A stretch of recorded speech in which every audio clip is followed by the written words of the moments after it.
AI video is quickly becoming a must-have skill. Whether you're a business owner, a creator, or someone who wants to bring ideas to life, you'll end up wishing you learned this skill sooner. And that's exactly why I made this video, to give you a clear, simple starting point instead of the chaos most beginners fall into. By the end of this video, you'll know the basic building blocks of AI videos, the best tool to make them, and how to turn your ideas into videos without any prompting know-how. Before we get into the steps, you need the basic theory and fundamentals behind AI video. Every AI video is made in two basic ways. The first is text to video, and the second is image to video. Both are powerful, but one of them gives you way more control than the other. Text to video is a simple one. You just describe what you want in text, and the model creates a video from scratch. It works well, but the downside is relying on the tool's imagination. If you want the video to look a very specific way, or follow a certain style, text only can be a little unpredictable. Image to video is the method I personally prefer, and the one most people use when they want their videos to actually look the way they imagined. Instead of starting from text, you start with an image, and the AI animates that image into a video. And inside image to video, different models let you control things in different ways. Some models only ask for a single image. You give them that one picture, and they take care of the rest. But some models give you a lot more control. Instead of just choosing the first frame, you can decide exactly how the video should end, and the AI fills in everything in between. This lets you make content of any length by generating clips that end in a set way, and then using that ending as the start for the next one. You can connect them perfectly with zero cuts. This is the part where most beginners think things get complicated, but it's actually a lot simpler than it looks. If you like the more controlled method, where everything looks how you pictured it, you'll need to know how to make good images. And that might sound like a whole new skill, but image generation is way easier than you think. You just need a few easy tricks to make your images look professional, and I'll show you those so you don't get stuck. At this point, you're probably wondering how you're supposed to put all of this together. You've got different ways to create content, tools that behave differently, and each one seems to work in its own way. And honestly, this is where most beginners give up. Not because it's hard, but because access is a nightmare. Every popular tool usually sits on its own separate website. Some of those websites are blocked in certain countries, some are painfully slow,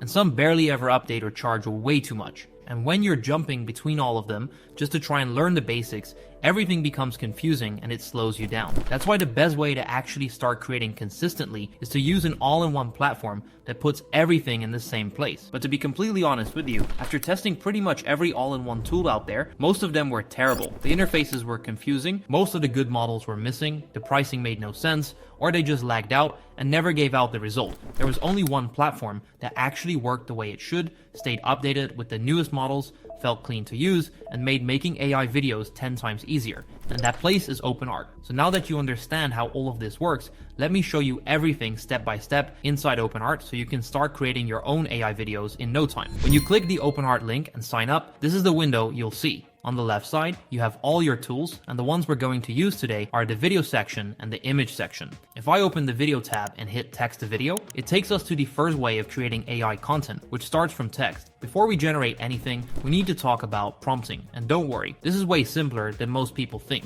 A lot of people think you need some kind of expert prompting skills to do well with AI, but you really don't. You only need to understand a couple of basics, and once you get those down, everything becomes 10 times easier. Think of a good prompt like giving instructions to a camera operator and a director at the same time. You just need to explain what the video should look like, what is actually happening inside the scene, and any details that absolutely need to be included. For example, if I write something like a woman sitting in a cafe talking to the camera about her morning routine, the generator understands the location, the subject, and the action. But if I write ultra realistic close-up of a woman sitting in a sunny cafe, steam rising from a cup of coffee in front of her, speaking casually to the camera about her morning routine, you can see how the second option gives the system a clearer output, clearer setting, and better focal point. And the better the clarity is, the better the output becomes. Another thing that matters is describing movement and behavior. Most beginners forget this part completely. So if I write a man walking down the street, the video generator will guess what that means. But if I write a man walking down a busy street while looking around, adjusting his jacket, and talking as he walks, suddenly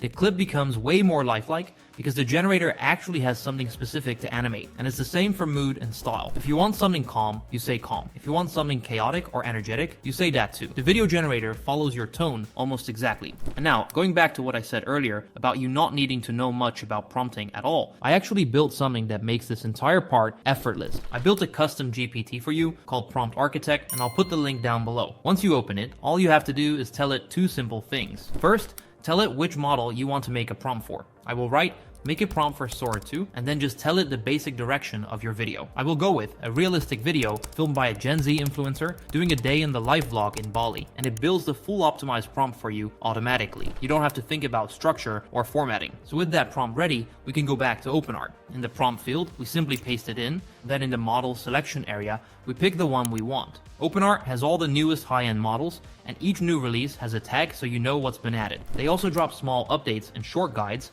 whenever a new model gets released, which makes everything way easier. For this example, I'll select Sora 2, choose the Pro version of the model, set the resolution to the highest available, set the duration to 12 seconds, make sure the aspect ratio is vertical since we're making a UGC style video, and then click Create. Once our video is finished, let's take a look at it. Good morning from Bali. Woke up to the sunrise at the villa and immediately brewed a coffee. Nothing better than this view while sipping it.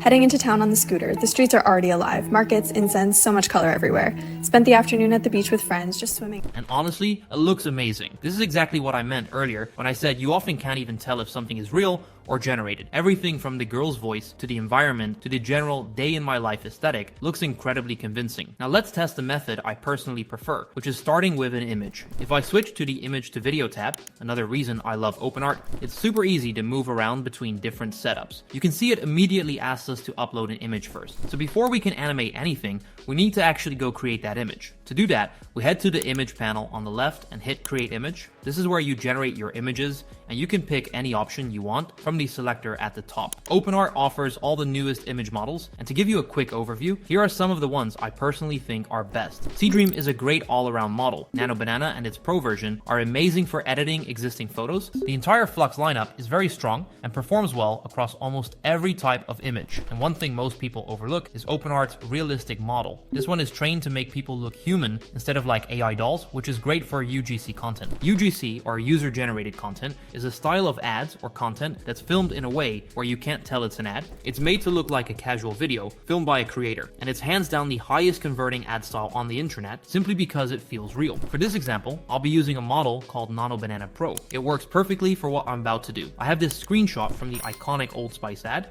and I also have this image of Ed Sheeran. So all I'm going to write is change the man in image 1 to the man in image 2. This kind of image editing doesn't require any complicated prompting. You just tell the model exactly what you want it to do. Then I'll click generate, and here is the result. This looks exceptionally good, and this is exactly what I meant earlier when I said these models have gotten insanely powerful. Next, I'm heading back to the original Old Spice ad and skipping forward a little bit. Here, the character is a little closer to the camera, so for this next shot, I'll remove the previous upload a new image, and write zoom in the camera a little bit, and now we get a more zoomed in shot that matches the original angle. Finally, I'm going back into the ad to the part where the actor lifts the Old Spice bottle, and for the prompt, I'll write make the man in image 1 be in the same position and holding the same bottle as the man in image 2, and here is the result. With all that, we now have our 3 images ready to be used in the video. Next, I'm going back to the video tab, switching to image to video, and in the model selection, I'm choosing VO3. Here you'll see an end frame tag on every choice that supports this feature, so you don't have to open each one manually. I'll choose VO3 and upload our original shot, the first one where Ed Sheeran is just standing normally,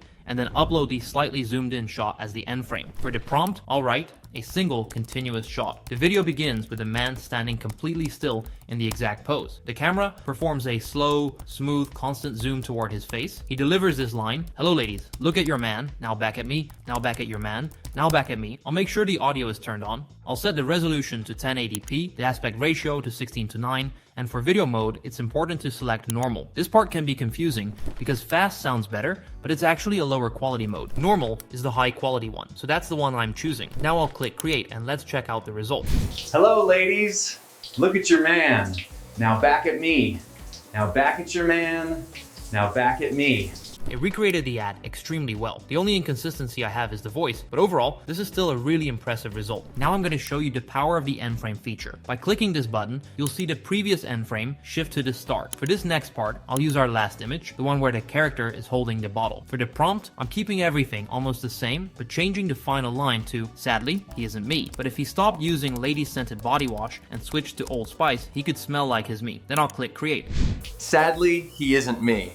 But if he stopped using lady-scented body wash and switched to Old Spice, he could smell like his me. This one came out looking really good as well. But what I really want to show you is the full video stitched together. Let's take a look. Hello ladies, look at your man, now back at me, now back at your man, Now back at me. Sadly, he isn't me.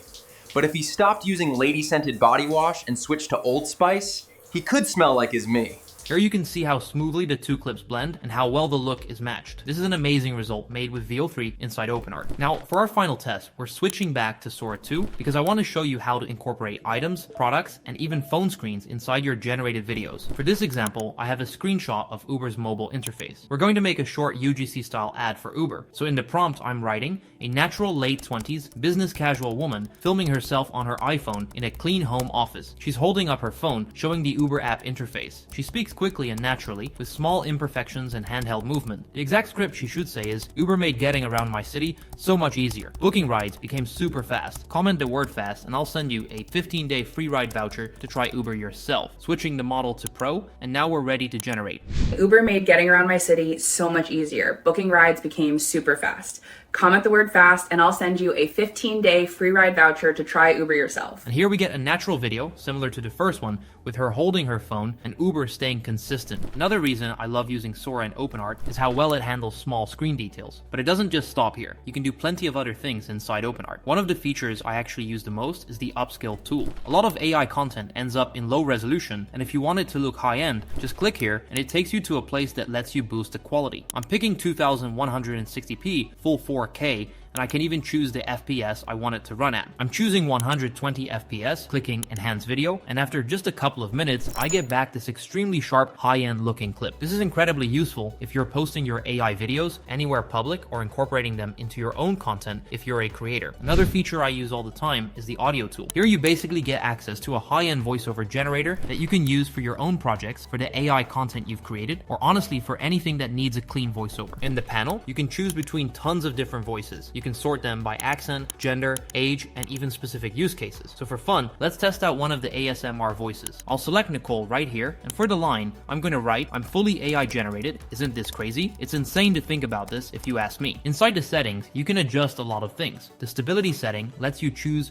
if the voice stays steady or has more life to it. I usually lower this to around 0.2. The similarity setting keeps each result close to the last one, so I'm setting it to 0.2. Style exaggeration brings out more of the voice's quirks, so I'm putting it at about 0.6, and for the speed, I moved it to 1, so it sounds more natural. Now I'll click create, and let's take a listen. I'm fully AI generated. Isn't this crazy? It's insane to think about this if you ask me. This actually sounds really cool. The ASMR quality really shows, and the line comes through in a really smooth way. So far in the video, you've seen how text to video works, how image to video works, how end frames let you create seamless shots, how to upscale your videos, and even how to add voiceovers. So if you've ever been confused by how AI content gets made, you now see how it all works. And the craziest part is that this is just the beginning. Once you understand these building blocks, you can make ads, sketches, product showcases, UGC videos, memes, animations, honestly anything you can imagine. Every idea that used to require actors, cameras, studios, or editing experience is now something you can create by yourself in minutes. But here's the thing you need to understand. AI these days is moving crazy fast. New tools get released, updated, replaced, and improved basically every month. And anyone who waits even a few extra weeks ends up falling behind without realizing. Because once this becomes a common skill, the ones who never learn it are the ones who are going to feel it the most. They'll be slower, less creative, and end up spending more money. And the gap between them just keeps getting bigger. And that's why having everything in one spot matters. Because the alternative is bouncing between 10 websites, guessing which model got updated, getting blocked in your country, waiting forever for things to load, and paying for multiple subscriptions just to move forward. It's basically the fastest way to get confused and end up dropping it. OpenArt is the exact opposite of that. It gives you all the major tools in one place, it updates as soon as a fresh release drops, and the layout is easy enough that even a total beginner can sit down and get their first project done in just a few minutes of simple work. And for beginners, that difference is everything, because when the process feels simple, you stay consistent and you actually make progress. So if you want to start creating AI content the right way, without the confusion and a bunch of tabs everywhere, hit the link now and you'll be working on your first one in the next 10 minutes. Go and sign up and I'll see you inside.